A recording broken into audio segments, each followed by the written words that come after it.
Hello students. तो हम vector differentiation के ऑब्जेक्टिव देख रहे हैं। तो पहला जो ऑब्जेक्टिव है हमारा, the unit acceleration vector to the curve x is equal to f1t, y is equal to f2t and z is equal to f3t।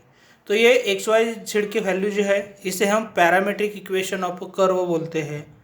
तो हमें क्या करना है, एक्सेलरेशन वेक्टर पहले फाइंड आउट करना है। तो इसकी पूरी डिटेल में प्रोसीजर हम आपको बता रहे हैं। तो पहले हमें क्या करना पड़ेगा, ये जो कर्व है, कर्व जनरली कैसे लिखते हैं, R bar is equal to X I plus Y J plus Z K, ऐसा कर्व का इक्वेशन होता है। लेकिन एक्स वाई जेड आपको प्रोवाइड किए हैं, तो ये R bar is equal to क्या हो जाएगा, f1 टी आई प्लस f2 टी जे प्लस f3 टी के। इसी तरह आपका ये आर बार हो जाएगा। तो इसे हम पोजीशन वेक्टर भी कहते हैं। तो हमें पहले क्या करना पड़ेगा, इस पोजीशन वेक्टर का जब डेरिवेटिव लेंगे तो ये डिफरेंशिएट विथ रिस्पेक्ट टू, जब टी लेंगे तो ये d r bar by D t हो जाएगा।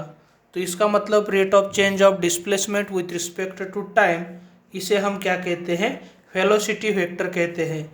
तो इसका जो डेरिवेटिव होगा आपका, a d f1 upon d t I plus d f2 upon d t J plus d f3 upon d t k, ये होने वाला है आपका वेलोसिटी वेक्टर। और एक्सेलरेशन वेक्टर जो है वो क्या होता है, rate of change of velocity with respect to time. तो ये acceleration is equal to d v bar by D t is equal to, ये क्या हो जाएगा, D two f one by D T square into i cap d two f upon d T square into j cap plus d two f3 upon d T square into k cap. तो इसी तरह हम, ये objective है, इस objective के तो answer देने वाले ही है, लेकिन इसके रिलेटेड किस तरह के क्वेश्चन आ सकते हैं ये भी सब हम डिटेल में देखने वाले हैं। तो ये आपका हो गया है वेलोसिटी वेक्टर, ये हो गया है एक्सेलरेशन वेक्टर। और इसे ही हम क्या कहते हैं, ये v की वैल्यू जब हम d r bar by D t रखेंगे तो यही जो है, यही वैल्यू क्या होने वाली है, A bar is equal to D two R bar by D T square, ऐसे भी हो जाएगी। तो आपको यूनिट एक्सेलरेशन वेक्टर निकालना है, लेकिन आपको ये समझना पड़ेगा, जब कोई भी vector A bar is equal to a1 i plus a2 j plus a3 k, ऐसा वेक्टर है, तो इसका यूनिट वेक्टर क्या होता है, A cap which is equal to A bar upon modulus of A bar. फिर ये जो मॉड्यूलस का कंसेप्ट है, modulus of A bar is equal to, generally यहाँ क्या होता है, a1 square a2 square plus a3 square. तो आपका ये जो ए कैप है वो क्या हो जाएगा, a1 i plus a2 j plus a3 k upon root of a1 square plus a2 square plus a3 square, ऐसा यूनिट वेक्टर का कंसेप्ट है। तो ये यूनिट वेक्टर का कंसेप्ट हमें क्या करना पड़ेगा, यूज़ करना है यहाँ। तो ये ए बार जो है एक्सेलरेशन वेक्टर है, तो यहाँ यूनिट एक्सेलरेशन वेक्टर क्या हो जाएगा, A cap is equal to A bar upon modulus of A bar. लेकिन ए बार आप तो यहाँ देख सकते हैं ये कैसा है, d two f by D T square i plus d two f two upon d T square j plus d two f three upon d T square k. और इसकी जो मैग्नीट्यूड है, इसके जैसी मैग्नीट्यूड क्या हो जाएगी, रूट ऑफ क्या होने वाला है, ये d2f/dt² इसके ब्रैकेट का स्क्वायर प्लस d2f2, यहाँ f1 है, यहाँ f2 है, यहाँ dt² ब्रैकेट का square plus d2f3/dt² bracket raise to 2। इसी तरह आपका ये क्या हो जाएगा, यूनिट एक्सेलरेशन वेक्टर हो जाएगा। तो आपके ऑप्शन में ये दिया है, या और दूसरा भी तरीका आपके ऑप्शन में दे सकते हैं। तो ये कौन सा हो जाएगा, तो ये यूनिट वेक्टर है, ये ए बार की जगह हम क्या ले सकते हैं, d2r⁻, यहाँ लिखते हैं dt² और उसका मॉड्यूलस d2r⁻dt², ये मॉड्यूलस है डिनोमीटर वाला। या तो हम ये कंसेप्ट यूज़ करेंगे, तो ये dv⁻/dt upon modulus of dv⁻/dt। इस तरह भी क्या हो सकता है, यूनिट एक्सेलरेशन वेक्टर।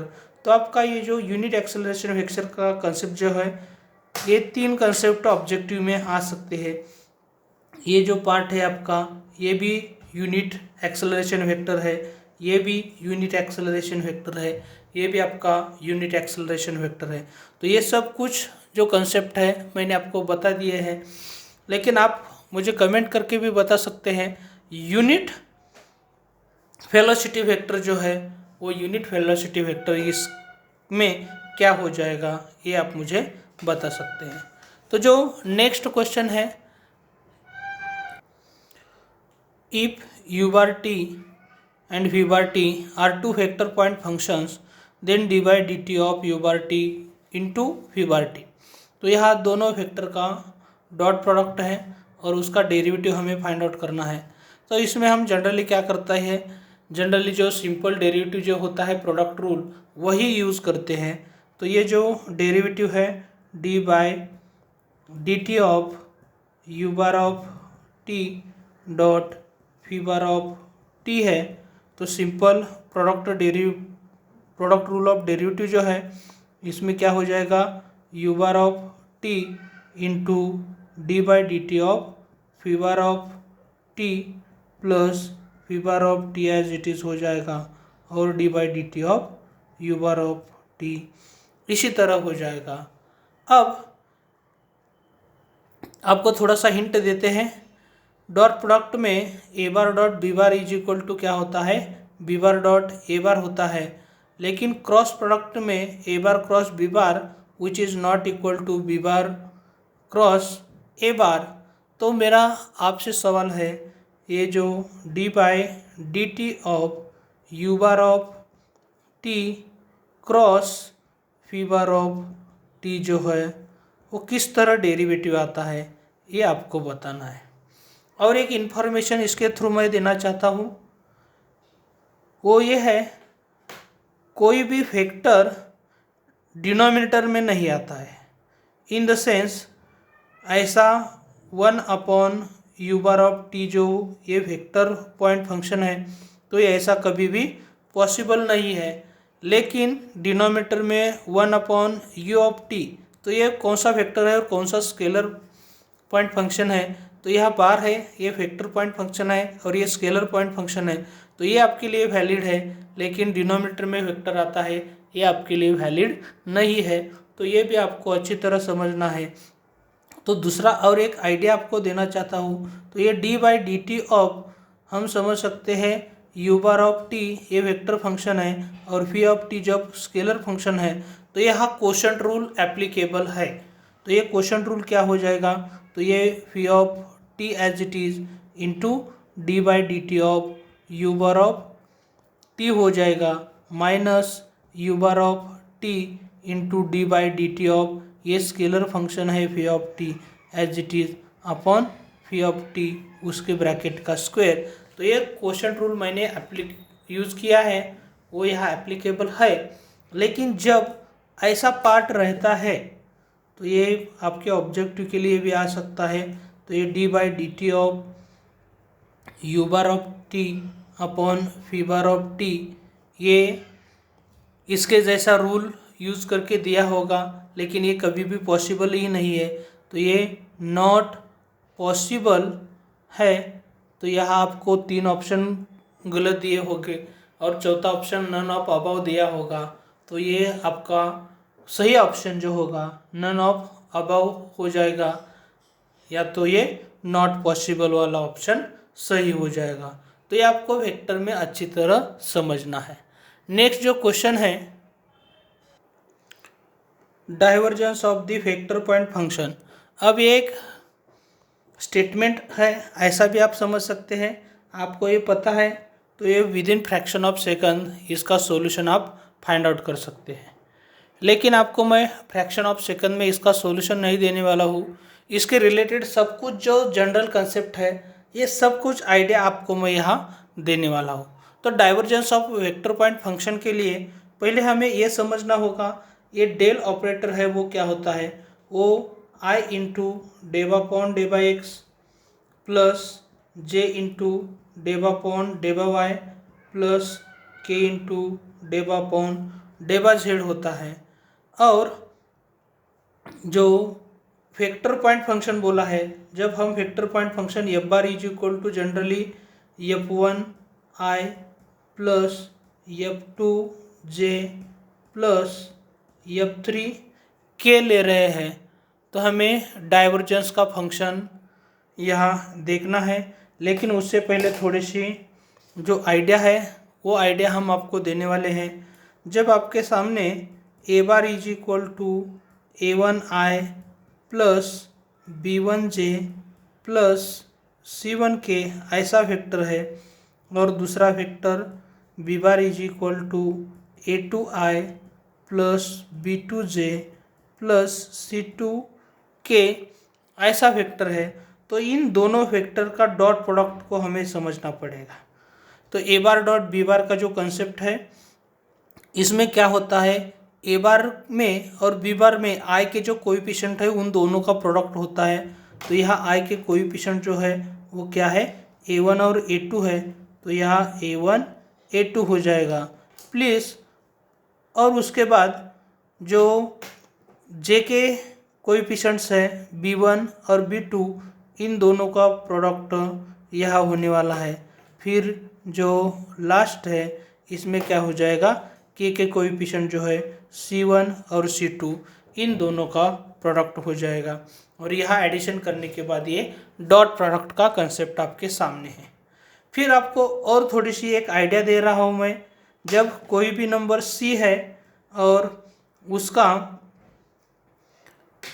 मल्टीप्लिकेशन हम किसके साथ कर रहे हैं, कोई भी वेक्टर ए बार के साथ कर रहे हैं, तो आपको पता ही है ए बार की वैल्यू जो है क्या है, ए वन आई plus B one J plus C one के है।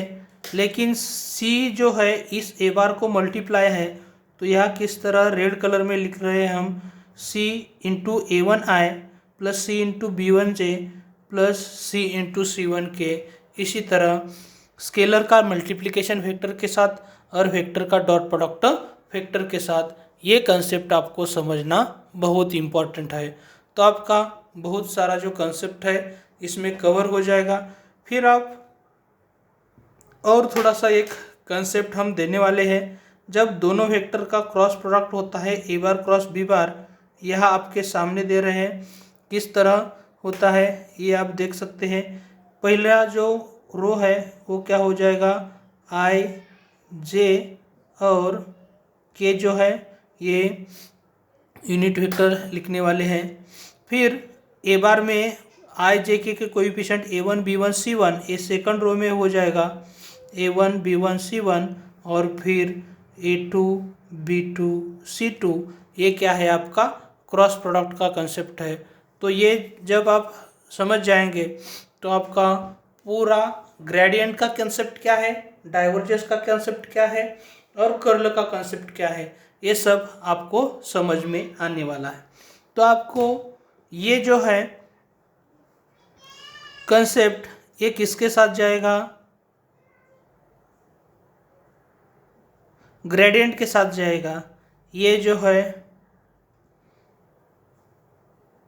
डाइवर्जेंस के साथ जाएगा, और ये जो है concept curl of vector point function के साथ जाने वाला है। तो ये आपको अच्छी तरह समझना पड़ेगा। तो ये तीनों कंसेप्ट यूज करके हम ग्रेडियंट क्या है, अब यहाँ आप देख सकते हैं ये जब a1 a2 b1 b2 c1 c2 यहाँ i j k की टर्म नहीं है तो ये क्या है, स्केलर क्वांटिटी है। फिर आप यहाँ देख सकते हैं i j k है तो ये क्या है, वेक्टर क्वांटिटी है। और यह डिटर्मिनेंट में आप देख सकते हैं i j k है तो ये भी क्या है, वेक्टर क्वांटिटी है। तो मेरा जो इस क्वेश्चन का सवाल है एकदम सिंपल था, डाइवर्जेंस ऑफ वो वेक्टर पॉइंट फंक्शन। तो ये दो डॉट प्रोडक्ट का क्या होता है, दोनों वेक्टर का डॉट प्रोडक्ट स्केलर फंक्शन होता है। तो सिंपली स्केलर पॉइंट फंक्शन मुझे लिखना था, इतना ही क्वेश्चन था। लेकिन इसके रिलेटेड आधा टॉपिक या पूरा टॉपिक ये तीनों कंसेप्ट के ऊपर है, इसलिए मैं यहाँ क्या कर रहा हूँ, ये कंसेप्ट आपको एकदम डिटेल में दे रहे हैं। तो देखते हैं किस तरह डाइवर्जेंस का कंसेप्ट, पहले ग्रेडियंट का कंसेप्ट देखते हैं। तो ये ग्रेडियंट का जो कंसेप्ट है, यहाँ ग्रेडियंट किसके साथ होता है, यह जो c है यह स्केलर फंक्शन है और यह ग्रेडियंट ऑफ फाई ले रहे हैं। तो ये ग्रेड ऑफ फाई ऐसे लिखते हैं हम, यह सिंबॉलिकली डेल फाई। तो ये डेल आपके सामने दिख रहा है, फाई जो है स्केलर फंक्शन, ये डेल वेक्टर फंक्शन है तो ये ए बार के साथ जाएगा और ये स्केलर है। तो ये जो आइडिया है ये ग्रेडियंट का हो जाएगा। तो आप यहाँ देख सकते हैं ये क्या हो जाएगा, i इंटू डेबा अपॉन डेबा एक्स प्लस जे इंटू डेबा अपॉन डेबा वाई प्लस के इंटू डेबा अपॉन डेबा जेड। और ये जो फंक्शन फाई है उसके रिलेटेड ग्रेडियंट में क्या होता है आप यहाँ देख सकते हैं, यहाँ फाई लेना है, यहाँ फाई लेना है, यहाँ फाई लेना है। तो ये एक जो है वो वेक्टर क्वांटिटी है, ये ग्रेडियंट का कंसेप्ट आपका हो गया है। फिर डाइवर्जेंस का कंसेप्ट देखते हैं, लेकिन डाइवर्जेंस का कंसेप्ट देखने के लिए वो वेक्टर पॉइंट फंक्शन के थ्रू हम देखते हैं। तो ये डाइवर्जेंस ऑफ एफ बार या डेल डॉट एफ बार ऐसे भी हम लिख सकते हैं। तो ये डेल जो है वेक्टर ऑपरेटर है, वेक्टर डिफरेंशियल ऑपरेटर है, ये तो वेक्टर है ही। और दोनों वेक्टर का डॉट प्रोडक्ट कैसे आता है आपको तो समझ में आया होगा। तो ये दोनों का क्या होगा, आई के कोएफिशिएंट का प्रोडक्ट, लेकिन ये ऑपरेटर है तो ये प्रोडक्ट नहीं करेगा, ये ऑपरेट F1 पे होगा, ये ऑपरेट F2 पे होगा, डेबा अपॉन डेबा जेड F3 पे ऑपरेट होगा। तो ये हम कैसे लिख सकते हैं, डेबा F1 अपॉन डेबा एक्स प्लस डेबा F2 अपॉन डेबा वाई प्लस डेबा F3 अपॉन डेबा जेड। और ये क्या है, एक स्केलर क्वांटिटी है, ये भी आपको समझना पड़ेगा। और एक इन्फॉर्मेशन आपको दे रहे हैं, तो ये पार्शियल डेरिवेटिव है, इसका मतलब F1 में कितने भी वेरिएबल है अदर दैन एक्स वो आपको कांस्टेंट ट्रीट करना है। यहाँ इस पार्शियल डेरिवेटिव का मीनिंग क्या है, कितने भी वेरिएबल है लेकिन अदर दैन वाई सब कुछ को क्या करना है, कांस्टेंट ट्रीट करना है। और यहाँ सिर्फ जेड ही वेरिएबल रहेगा, बाकी सब वेरिएबल जो है वो कांस्टेंट ट्रीट हो जाएंगे। और जो नेक्स्ट कंसेप्ट है curl of vector point function, ये क्या हो जाएगा, जब वेक्टर पॉइंट फंक्शन हम यहाँ एफ बार मान रहे हैं तो यह क्या हो जाएगा, डेल क्रॉस एफ बार हो जाएगा। लेकिन आप ये ए बार क्रॉस बी बार का कंसेप्ट देख रहे हैं, ये भी वेक्टर डिफरेंशियल ऑपरेटर है, ये भी वेक्टर है। और यहाँ डेल जो है ए बार के साथ जाएगा, एफ बार है वो बी बार के साथ जाएगा। तो यहाँ ये किस तरह हम लिख सकते हैं, यहाँ भी आप देख सकते हैं आई जे और के। फिर पहला जो है इसके आई जे के कोएफिशिएंट जो है डेबा अपॉन डेबा एक्स, डेबा अपॉन डेबा वाई, डेबा अपॉन डेबा जेड। और ये एफ बार में आई जे के जो कोएफिशिएंट है F1 F2 F3, और ये 3/3 डिटर्मिनेंट सॉल्व करने के बाद आपको क्या मिलने वाला है, कर्व का कंसेप्ट मिलने वाला है। और ये पूरी तरह आपका ग्रेडियंट, डाइवर्जेंस और कर्ल का कंसेप्ट मिल जाएगा। और ये एक वेक्टर क्वांटिटी है। तो इसी तरह आपको मैंने divergence of vector point function है वो क्या है, एक स्केलर क्वांटिटी है, इतना ही लिखना था। लेकिन ये सब कुछ 5-10 मिनट में क्या किया है, इस तीनों फंक्शन के रिलेटेड एक्सप्लेन कर दिया है। अब जो नेक्स्ट क्वेश्चन है आपका, gradient of the function f is equal to x y square z cube at point 1 1 1। तो इसको आपको समझना पड़ेगा, ये जो है एक्स वाई जेड पॉइंट है, लेकिन अब ये ग्रेडियंट कैसे फाइंड आउट करना है, यह तो आप देख सकते हैं यह आई जे के की टर्म नहीं है, यूनिट वेक्टर्स नहीं है, इसका मतलब ये स्केलर फंक्शन है। तो यहाँ मैंने फाई लिया था, यह क्वेश्चन में ये दिया है, तो उसके हिसाब से हमें अच्छी तरह देखना पड़ेगा। तो ये ग्रेडियंट ऑफ फाई है, ग्रेडियंट ऑफ एफ लिखना है, तो ये डेल ऑफ एफ हो जाएगा। आप यहाँ देख सकते हैं डेल ऑफ फाई की जो वैल्यू है वो कैसे आई इंटू डेबा अपॉन डेबा एक्स ऑफ एफ हो जाएगा, प्लस जे इंटू डेबा एफ अपॉन डेबा वाई हो जाएगा, प्लस के इंटू डेबा एफ अपॉन डेबा जेड हो जाएगा। अब पहले ही मैंने बता दिया है कि इसका जो मीनिंग है डेबा एफ अपॉन डेबा एक्स का, ये क्या होता है, एफ का partial derivative with respect to x, और उसमें वाई स्क्वायर और ये जो जेड क्यूब है वो कांस्टेंट ट्रीट करने वाले हैं, तो एक्स का derivative with respect to x क्या होने वाला है, 1 ही हो जाएगा, प्लस यहाँ जे क्या, ये जो एफ है उसका partial derivative with respect to y लेना है, तो यहाँ एक्स एज इट इज़ रहेगा, और ये जो जेड क्यूब है वो भी एज इट इज़ रहेगा, लेकिन ये जो वाई स्क्वायर है, वाई स्क्वायर का डेरिवेटिव यहाँ क्या होता है, 2y होता है। फिर उसके बाद प्लस के कैप, यहाँ सिर्फ जेड ही वेरिएबल रहेगा, तो ये एक्स और y square as it is, और जेड क्यूब का डेरिवेटिव क्या हो जाएगा, 3z² हो जाएगा। तो इसी तरह आपका ये जो ग्रेडियंट ऑफ फाई है, लेकिन इसके बाद आपको जो नेक्स्ट लाइन में क्या करना है, एट 1 1 1 लिखना है। तो यहाँ एट पॉइंट 1 1 1, इसका मतलब पहली वैल्यू x की, दूसरी वैल्यू y की और तीसरी वैल्यू z की है, तो ये एक्स वाई जेड की वैल्यू 1 1 1 पुट करना है। तो ये आप ग्रेड ऑफ एफ या डेल ऑफ एफ क्या आता है देख सकते हैं। यहाँ एक्स भी 1 वैल्यू, y 1 z 1 पुट करने के बाद 1 तो ये है ही, 1 स्क्वायर और यह 1 क्यूब, ये टोटल 1 हो जाएगा। तो यह सिर्फ आई कैप आने वाला है इसके रिलेटेड, प्लस यह x की वैल्यू 1 है, 2 इंटू 1 क्यूब, तो यह सिर्फ क्या हो जाएगा, 2 ही रहेगा, और ये 1 स्क्वायर, 3 इंटू 1 स्क्वायर, ये एक्स वाई जेड 1 है, तो यह क्या हो जाएगा, 3 के कैप रहेगा। तो ये आपका ये जो ग्रेडियंट ऑफ एफ है एट पॉइंट 1 1 1 इसी तरह मिल जाएगा। अब जो नेक्स्ट क्वेश्चन है, the directional derivative of f is equal to x y plus y z plus z x at 1 1 1 in the direction of the line x minus 1/1 y minus 2/2 is equal to z minus 3/3। तो ये directional derivative का concept हमें find out करना है। तो पहले ही आपको directional derivative का कंसेप्ट देते हैं। तो डायरेक्शनल डेरिवेटिव का कंसेप्ट है, ये शॉर्टकट में हम लिख रहे हैं, डायरेक्शनल डेरिवेटिव ऑफ फाई, जब हम यह फंक्शन एफ लिया है या फाई ले रहे हैं, in the direction of vector A bar is, हम डायरेक्शनल डेरिवेटिव यह सिंपल में लिख रहे हैं, वो क्या हो जाएगा, del phi into dot product इसका ए कैप के साथ, और ये ए कैप जो है इस वेक्टर का यूनिट वेक्टर है। तो ये आपको अच्छी तरह समझना पड़ेगा।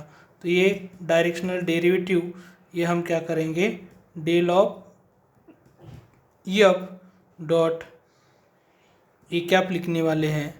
फिर ये जो ए कैप कहाँ से आने वाला है, ये सब कुछ हम पहले बाद में एक्सप्लेन करने वाले हैं। तो पहले हम यहाँ थोड़ा सा समझना पड़ेगा, ये डेल ऑफ एफ हमने यहाँ कैसे फाइंड आउट करना है, सेम तरीके से यहाँ फाइंड आउट करना है। तो यहाँ तक मुझे क्या करना है, पहले आने के बाद ये ए कैप के लिए हम जाने वाले हैं। तो यहाँ डेल ऑफ एफ है वो थोड़ा सा हम फास्ट लेने वाले हैं। तो यहाँ हम क्या करने वाले हैं, आई इंटू ये जो फंक्शन है इसका partial derivative with respect to x. तो यहाँ इसका partial derivative with respect to x 1 हो जाएगा और इसके मल्टीपल में y है तो वो कांस्टेंट रहेगा। तो यहाँ एक्स वाई का derivative y plus y z का डेरिवेटिव क्या होने वाला है 0 और ये जेड एक्स का क्या हो जाएगा z हो जाएगा with respect to x plus j into फिर क्या करना है, ये पूरे पार्ट का derivative with respect to y निकालना है। तो पहले टर्म का डेरिवेटिव जो है पार्शियल डेरिवेटिव x हो जाएगा, यहाँ विथ रिस्पेक्ट टू y करेंगे तो z और यहाँ एक्स जेड कॉन्स्टेंट रहेगा। If we differentiate partial with respect to y तो ये 0 होने वाला है। फिर यहाँ क्या हो जाएगा के कैप इंटू इसका partial derivative with respect to z 0, यहाँ क्या हो जाएगा y और यहाँ क्या हो जाएगा x हो जाएगा। तो इसी तरह आपको ये डेल एफ निकालना है। लेकिन फिर उसके बाद एट 1 1 1, तो ये हम डेल एफ एट बेस को यहाँ 1 1 1 लिख रहे हैं। तो ये किस तरह होता है, x की वैल्यू y की वैल्यू और z की वैल्यू तीनों की भी वैल्यू 1 पुट करनी है। तो यहाँ 1 + 1 2 हो जाएगा। तो ये ब्रैकेट की क्वांटिटी 2 टाइम्स आ जाएगा। उसी तरह 2 times j plus 2 times k हो जाएगा और ये 2 कॉमन निकालने के बाद i plus j plus k, इसी तरह डेल एफ जो है वो हो जाएगा। फिर आपको अच्छी तरह समझना पड़ेगा, ये जो लाइन है इसे हम यल मान रहे हैं। तो हम क्या कह रहे हैं, दी लाइन यल ये कहाँ से जा रही है, पासिंग थ्रू दी पॉइंट। कौन सा पॉइंट, यह आपको देखना है। x माइनस में जो है वो क्या है 1, y माइनस में जो है वो 2, z माइनस में है वो 3। तो ये जो लाइन है 1 2 3 से जा रही है और पैरेलल टू दी वेक्टर। अब ये हमारे लिए बहुत इंपॉर्टेंट कंसेप्ट है। और पैरेलल टू दी वेक्टर हम ये वेक्टर ए बार मान रहे हैं। तो ये ए बार हम कैसे फाइंड आउट कर रहे हैं, डिनोमिनेटर में 1 2 और ये क्या है जनरली 3 है। या आपको क्वेश्चन देने के लिए ये जो एक्चुअल क्वेश्चन है इसमें क्या था, ये 2 था। तो ये 1 2 2 है। इसके थ्रू हम वेक्टर कैसे बना रहे हैं देख सकते हैं। 1 इंटू आई plus 2 into J 2j plus 2 into K. तो ये आपका वेक्टर हो गया है। और यूनिट वेक्टर का कंसेप्ट तो ऑलरेडी मैंने दे रखा है, A cap is equal to A bar upon modulus of A. किसी तरह ये यूनिट वेक्टर होता है, यह आप देख सकते हैं। तो ये जो ए कैप है यहाँ क्या हो जाएगा, i plus 2j plus 2k और यहाँ रूट में i का कोएफिशिएंट 1 है उसका स्क्वायर, j का कोएफिशिएंट 2 है उसका स्क्वायर और k का कोएफिशिएंट है उसका स्क्वायर। तो ये रूट में क्या हो जाएगा 1 + 4 + 4 √9 = 3। लेकिन डिनोमिनेटर का 3 जो है वो हम ऐसे लिख रहे हैं। तो ये i plus 2j plus 2k, इसी तरह आपका क्या होने वाला है, ये यूनिट वेक्टर होने वाला है। फिर इसके लिए ये एक वेक्टर क्वांटिटी है, ये भी दूसरी वेक्टर क्वांटिटी है। तो ये directional derivative is equal to दोनों का डॉट प्रोडक्ट लेना है। लेकिन थोड़ा सा हम डॉट प्रोडक्ट भी डायरेक्ट लेने वाले हैं।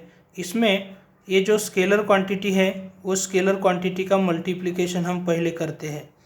फिर ये वेक्टर क्वांटिटी ये दोनों है, इसमें i का कोएफिशिएंट 1 है, यहाँ i का कोएफिशिएंट 1 है। तो इन दोनों i के कोएफिशिएंट का प्रोडक्ट करना है। तो डॉट प्रोडक्ट का कंसेप्ट आपको यहाँ देखने को मिल रहा है। i के कोएफिशिएंट का प्रोडक्ट, j के कोएफिशिएंट का प्रोडक्ट और k के कोएफिशिएंट का प्रोडक्ट। और ये जो स्केलर है थ्रूआउट मल्टीप्लाई कर सकते हैं स्केलर से और थ्रूआउट कॉमन भी निकाल सकते हैं स्केलर है तो इसलिए 2 और 1/3 मैंने बाहर लिया है। फिर i के कोएफिशिएंट 1 और 1 है, तो ये 1 × 1, तो यहाँ भी क्या हो जाएगा 1 × ये 2, k के कोएफिशिएंट है क्या 1 इंटू 2, तो ये 2/3 इंटू क्या हो जाएगा 1 2 2, तो ये टोटल क्या हो जाएगा 1 + 2 + 2 5, तो ये क्या होने वाला है 10/3। तो ये आपका डायरेक्शनल डेरिवेटिव हो जाएगा। तो एकदम सही तरीके सिंपल तरीके से मैंने क्या किया है ये एक्सप्लेन किया है। अब जो नेक्स्ट एग्जाम्पल है, अब यहाँ आर बार की जो वैल्यू है वो r bar is equal to xi plus yj plus z k दिया है। तो इस वेक्टर का जब हम मॉडुलस लेंगे तो ये modulus of are bar is equal to क्या हो जाएगा √(x² + y² प्लस z² होने वाला है। और ये से ही हम क्या कहते हैं r कहते हैं, और स्क्वेयरिंग ऑन बोथ साइड करेंगे तो ये r² इज इक्वल टू क्या हो जाएगा x² + y² प्लस z²। इसी तरह एकदम सिंपल क्वेश्चन है, ये r² is equal to x² + y² plus z² हो जाएगा। अब नेक्स्ट क्वेश्चन में if del² of r⁵ is equal to 30r³ then the value of del³ find out करना है। तो ये del² ऑफ r⁵ की वैल्यू प्रोवाइड की है और ये del³ ऑफ r⁵ की वैल्यू फाइंड आउट करना है। तो इसके लिए थोड़ा सा हम जनरल 2 फॉर्मूले देने वाले हैं और उसके बाद आपको इजीली समझ में आएगा। ये डेल ऑफ कोई भी फंक्शन f(r) हो, यहाँ f(r) की वैल्यू r⁵ होने वाली है। तो इसके लिए क्या है formula f'(r) into are bar upon r, ये इसी तरह का फार्मूला है। तो ये f'(r) क्या है f(r) का सिंपल डेरिवेटिव है, ordinary derivative with respect to r। और जब ये del² ऑफ f(r) होता है तो उसकी जो वैल्यू है वो हम f'(r)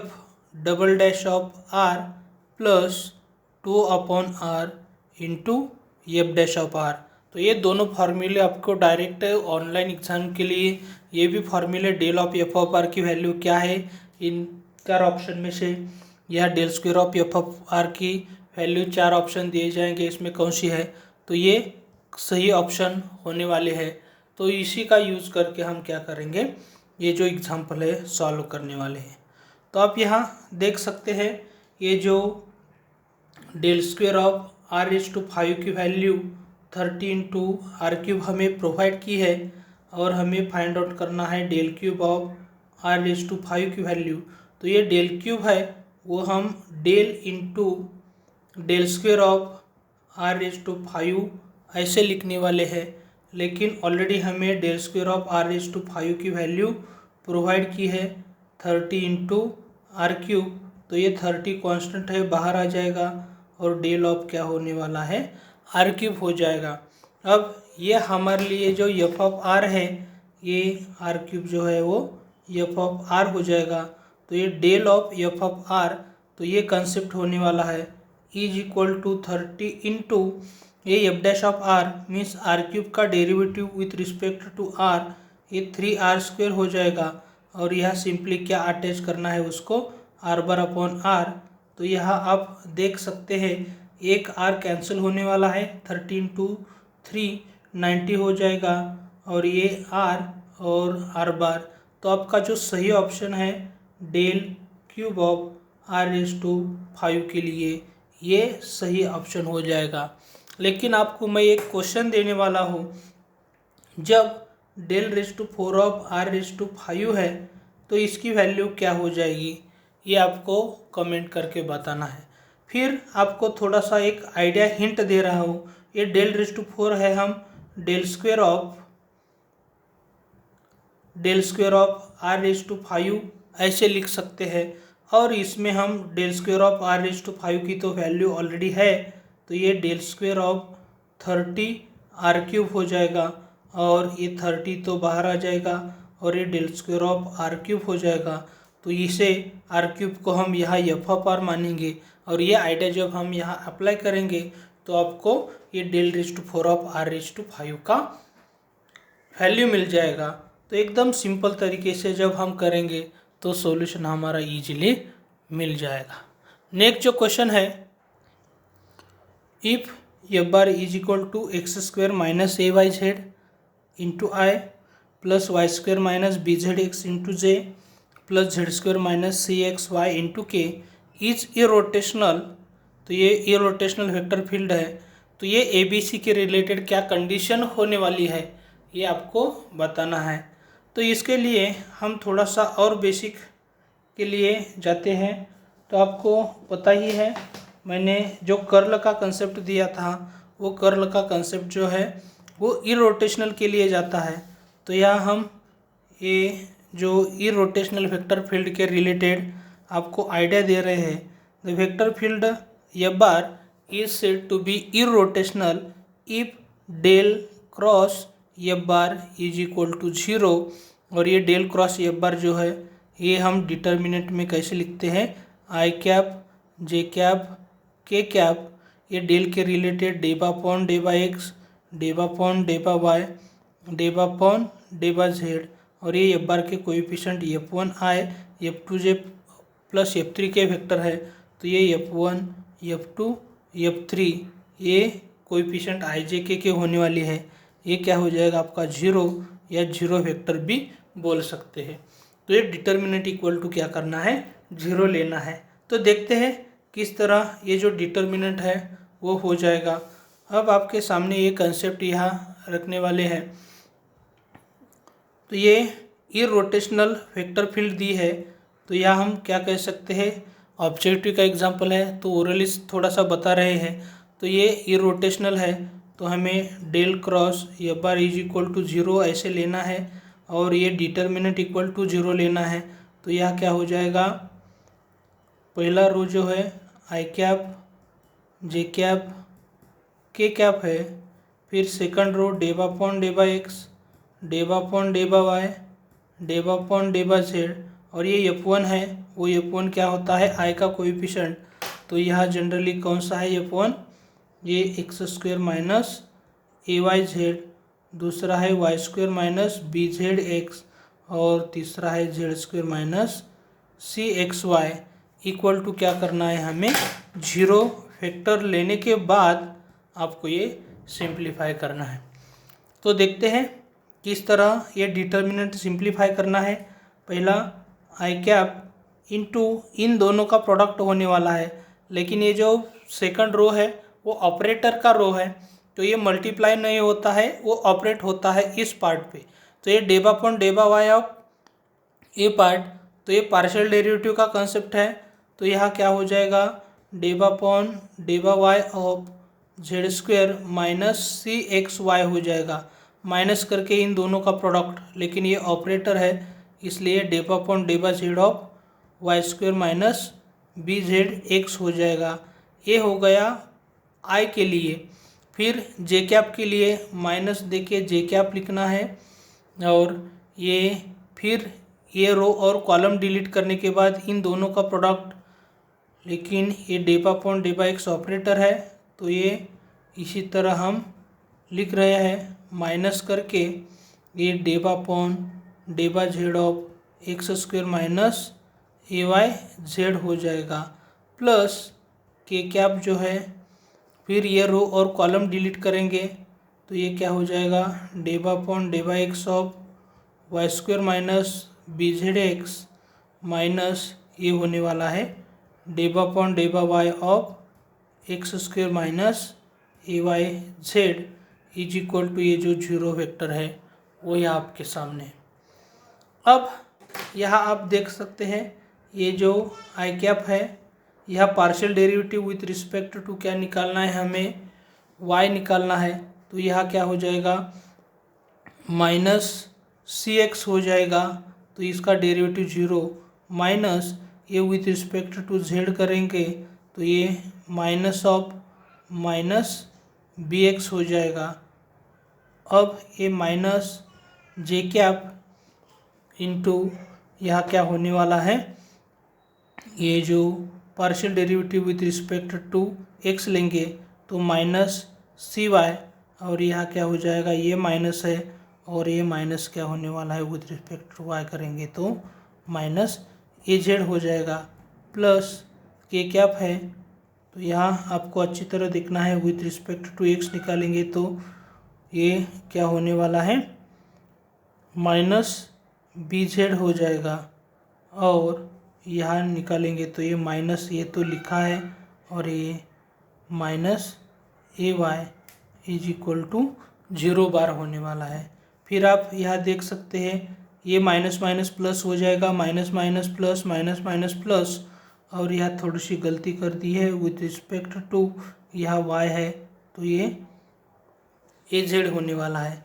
फिर ये सिंप्लीफाई हम i इंटू एक्स लेने वाले हैं, और ये थोड़ा सा पहले लिखते हैं b माइनस सी हो जाएगा, माइनस जे कैप इंटू वाई, और यह क्या हो जाएगा a माइनस सी हो जाएगा, प्लस के कैप इंटू जेड इंटू यहाँ क्या हो जाएगा a माइनस बी हो जाएगा, इज इक्वल टू 0 बार, लेकिन 0 बार ये वेक्टर है 0i plus 0j plus 0k, ऐसे हम लिखते हैं जनरली। और यहाँ जब हम कंपैरिजन करेंगे दोनों वेक्टर का तो ये x into b minus c is equal to क्या हो जाएगा 0, उसी तरह y into a minus c is equal to 0, और z into a minus b is equal to 0।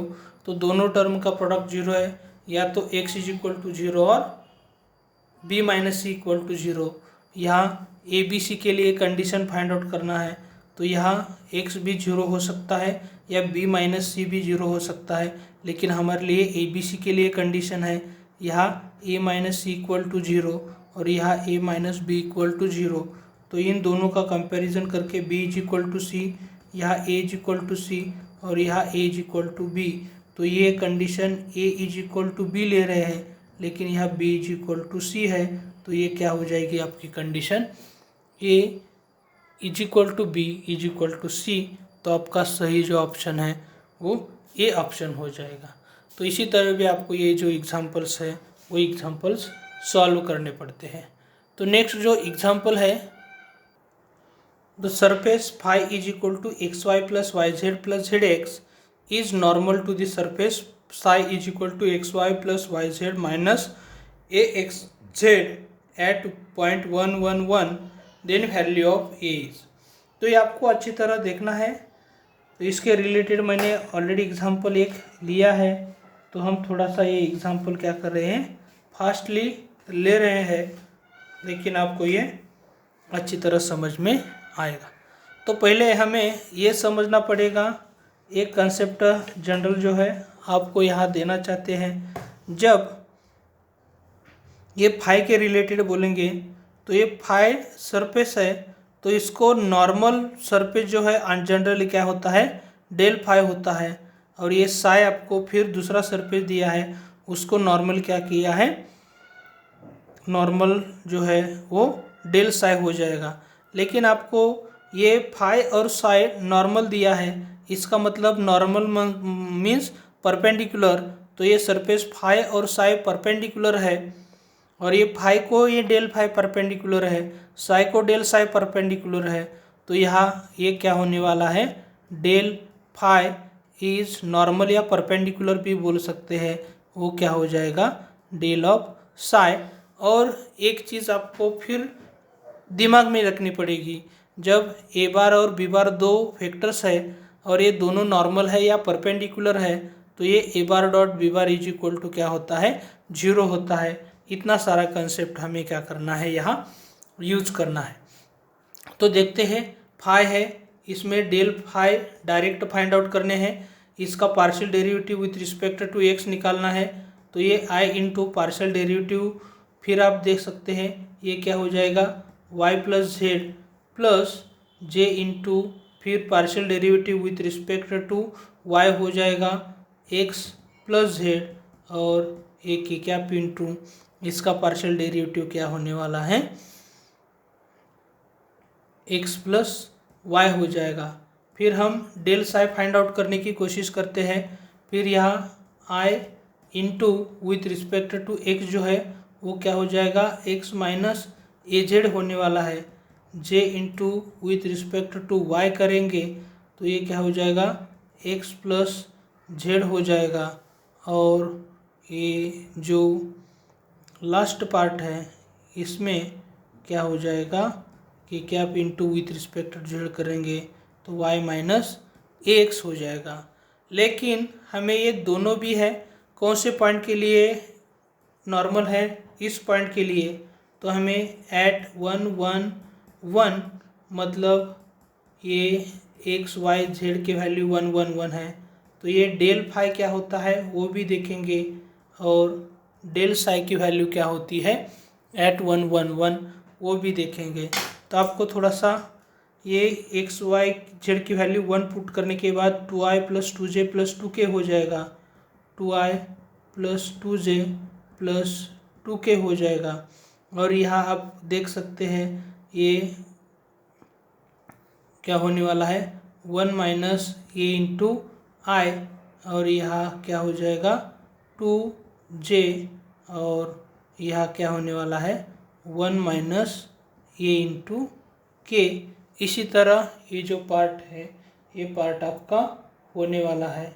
फिर आप अच्छी तरह देख सकते हैं ये जो कंसेप्ट हम फाई और साई नॉर्मल है तो ये डेल फाई और डेल साई भी नॉर्मल हो जाएगा। तो ये del phi dot del psi is equal to normal है इसलिए ये जीरो हो रहा है। तो ये डॉट प्रोडक्ट जनरली क्या होता है, डॉट प्रोडक्ट में आई का कोएफिशिएंट का प्रोडक्ट जो है वो 2 और 1 माइनस ये है, इन दोनों का प्रोडक्ट प्लस ये 2 इंटू 2 प्लस के का कोएफिशिएंट का प्रोडक्ट 2 इंटू 1 माइनस ये क्या होने वाला है 0। लेकिन आप यहाँ देख सकते हैं थ्रू 2 2 2 दिख रहा है, तो 2 into 1 minus a plus 2 plus 1 minus a is equal to 0। इसका मतलब 4 माइनस 2 ए इक्वल टू 0 होने वाला है। तो ये ए की वैल्यू क्या हो जाएगी यहाँ 2 हो जाएगी। तो इसी तरह थोड़ा सा आपको ये एग्जाम्पल अच्छी तरह सॉल्व करना पड़ेगा। अब जो लास्ट एग्जाम्पल है इस टेस्ट का, इसमें del of are bar dot del of 1 upon r square है। तो एग्जाम्पल हम एकदम सिंपल तरीके से सॉल्व करने वाले हैं, लेकिन इससे पहले आपको ये समझना पड़ेगा ये del of F of R is equal to F dash of R into are bar upon R, और ये डेल स्क्वायर ऑफ इसका तो यूज़ नहीं करने वाले हैं, पहला ही हम जनरली यूज़ करने वाले हैं। तो देखते हैं किस तरह इसका सिंप्लीफिकेशन होने वाला है। अब ये लेफ्ट हैंड साइड जो है इज इक्वल टू जो पर्टिकुलर सॉल्यूशन इसके रिलेटेड दिया जाएगा तो ये हमें फाइंड आउट करना है। तो ये डेल ऑफ यहाँ क्या हो जाएगा आर बार। अब यहाँ एफ ऑफ आर की वैल्यू जो है 1 अपॉन आर स्क्वायर है। अब ये 1 अपॉन आर स्क्वायर का डेरिवेटिव क्या होता है -2 अपॉन आर क्यूब होता है, और फिर हमें क्या अटैच करना है आर बार अपॉन आर। तो ये आपको अच्छी तरह समझना पड़ेगा। ये del of are bar into, अब यहाँ आप क्या कर सकते हैं ये जो आर क्यूब और आर है ये क्या हो जाएगा डिनोमिनेटर में r⁴ हो जाएगा, ये -2 और यहाँ क्या हो जाएगा आर बार डॉट आर बार हो जाएगा। अब ये -2 जो है वो हम आउटसाइड में लेने वाले हैं, और ये डेल ऑफ, और ये कंसेप्ट यहाँ समझना पड़ेगा आर बार डॉट आर बार जो है उसकी वैल्यू क्या होती है आर स्क्वायर होती है। तो यहाँ क्या हो जाएगा आर स्क्वायर अपॉन r⁴, तो ये -2 इंटू डेल ऑफ क्या हो जाएगा 1 अपॉन आर स्क्वायर हो जाएगा। फिर एक बार क्या करना है आपको डेल ऑपरेटर यूज़ करना है। तो ये पहला फार्मूला, लेकिन 1 अपॉन आर स्क्वायर का डेरिवेटिव जो है वो -2 अपॉन आर क्यूब हो जाएगा, और फिर आर बार अपॉन आर। तो और एक बार सिंप्लीफाई -2 इंटू -2 क्या हो जाएगा 4, और ये R bar R cube upon R जो है वो r⁴। तो आपका फाइनल सॉल्यूशन जो है 4 आर बार अपॉन r⁴ हो जाएगा। तो इसी तरह आपका ये सही ऑप्शन जो होगा ये आपका सही ऑप्शन हो जाएगा। तो इसी तरह हर एक एग्जाम्पल का डिटेल में सॉल्यूशन देने की कोशिश की है, इसके रिलेटेड जो जनरल आइडिया थी वो सब कुछ आइडिया आपको मैंने प्रोवाइड की है। इसके लिए आपकी तरफ से एक लाइक तो बनता ही है, और बाकी जो टॉपिक्स है इसके रिलेटेड भी आपको क्या मिलने वाले हैं, ऑब्जेक्टिव और पूरी तरह सॉल्यूशन भी मिलने वाला है। Thank you.